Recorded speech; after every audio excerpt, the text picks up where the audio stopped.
Hello and welcome everyone, I am duckyobrien and today I'll be showing you guys 2 ways to automate destroying planets. That's right, this was something that I used to do a long time ago. I did it manually before automation was a thing and it took months, but this time you can probably do it in, I don't know, maybe one day if you just leave it running. Anyways, why don't we get into it? So I was streaming Astroneer on Twitch, and then a dude named Makeshift Beats dropped by, and he told me that he's trying to destroy planets. I told him about this build that I had in mind. I didn't build it then, but I built it now. So this is to help out Makeshift Beats. If you want to check this dude out, I'll link his Twitch in the description below. He seemed like a nice guy, a nice fella. Alright, so here's how it works. This is the first build. This is based off of the vending machine idea that I had thanks to AstroTime. He showed me a mechanic where if you put a resource in the canister and then you enable output and you put a different resource on that canister, it'll physically drop it. So here we have an atmospheric condenser. You're gonna need 5 RTGs because it draws 20 units per second now. It's a power hog. So what it's gonna do is it's gonna grab the gas, it's going to put it into the canister. Right now, make sure that you have the canister with the output disabled. You want it disabled, you don't want it to come out yet. So when you hover over it, it should say F, enable output. So press F to enable it. We have a storage sensor set to empty or not empty. And then that storage sensor is connected to a delay repeater. And the delay repeater is connected to 3 things: the canister, this auto arm, and another delay repeater. So what happens is when the gas comes in, it's no longer empty. It's going to trigger the storage sensor. It's going to trigger this delay repeater. It's set to max delay. You can change this. This is not optimal, by the way. You probably don't even need this. And then it will enable output in the gas canister. So the gas will pop out.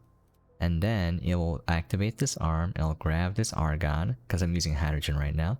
It'll put it into the canister, it'll push the hydrogen out, and it'll activate this arm. Oh, this arm is always on.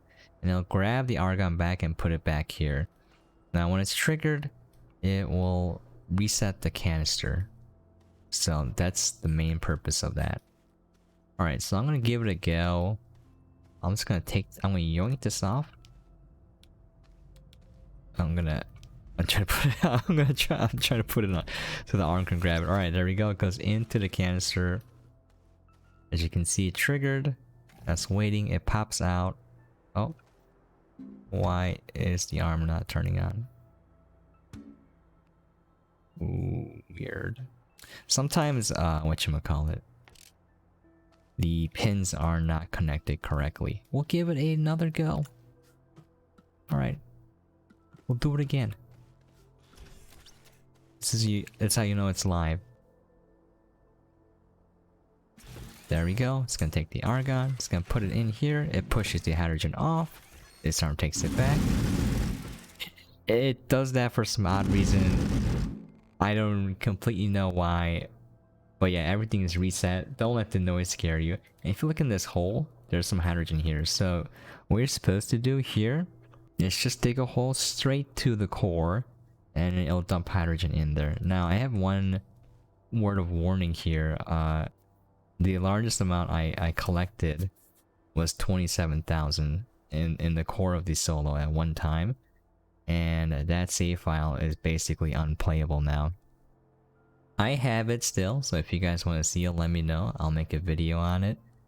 But it runs at 1 frames per second. 1 frame per second singular.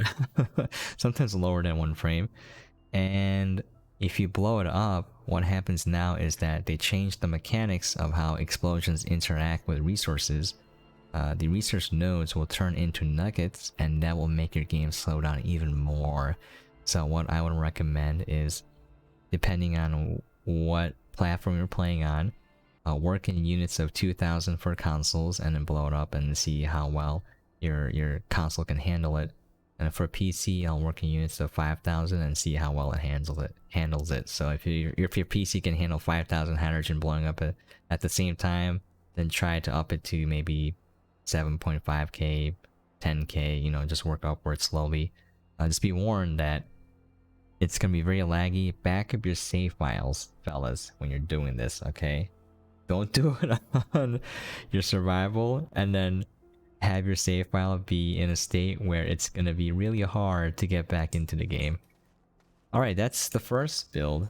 This is the second build. This is a very small, very slow, it's not optimized, automated dynamite production. Now, I was lazy and I put this platform here, but if you want to find a way where you can drop printed items into a hole, so if I dug a hole here in front of the printer, it won't print it. This is a trick I learned a while ago. Create a piece of dirt right about here and then attach this platform upside down onto that piece of dirt. So what will happen is the printer will try to print on the upside down piece of dirt because it'll think it's the ground, but then gravity will pull the item down and it'll fall in. So if you can make some dirt here, attach this upside down, it should be able to print and fall down. So you can just make a giant hole leading to the core there. Alright, so why don't I just turn everything on here? So this is very simple. You just put a canister of dirt on here. This centrifuge is set to organic. And again, a lot of people ask me this question. If you want to automate it, just press this circular button, which turns on the auto print function. And then press the green button and it will automatically convert soil into organic. Now the smelter will smelt it into carbon. We got Chem Lab here, again same thing. Press the green circular button and then press the green button and it'll automatically turn it into explosive powder. And then we have a small printer here that is set to automatically print dynamite.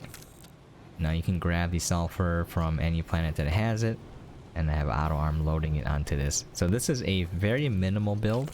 It's very slow, it's very inefficient. You can increase efficiency by, you know, having just platforms of soil centrifuges and then platforms with just centrifuges, smelters and then chem labs, and have auto arms move it back and forth. So it's up to you guys, but with automation it's a lot easier to do crazy things, kooky things. That's why I love Astroneer. You can do crazy stuff like this, and I hope the game doesn't change. I hope it lets us do broken stuff. That's the main reason why I like it. Anyways, that's gonna be it. I hope this helps, and I hope you enjoyed watching. If you have any questions, comments, things you want to see, you know, builds you need help on, let me know. I'll try my best to make a video on it. And as always, hope you guys are staying safe and sane out there, and I'll catch you guys next time. And by the way, I put the robots here because I thought they would approve of me destroying a planet.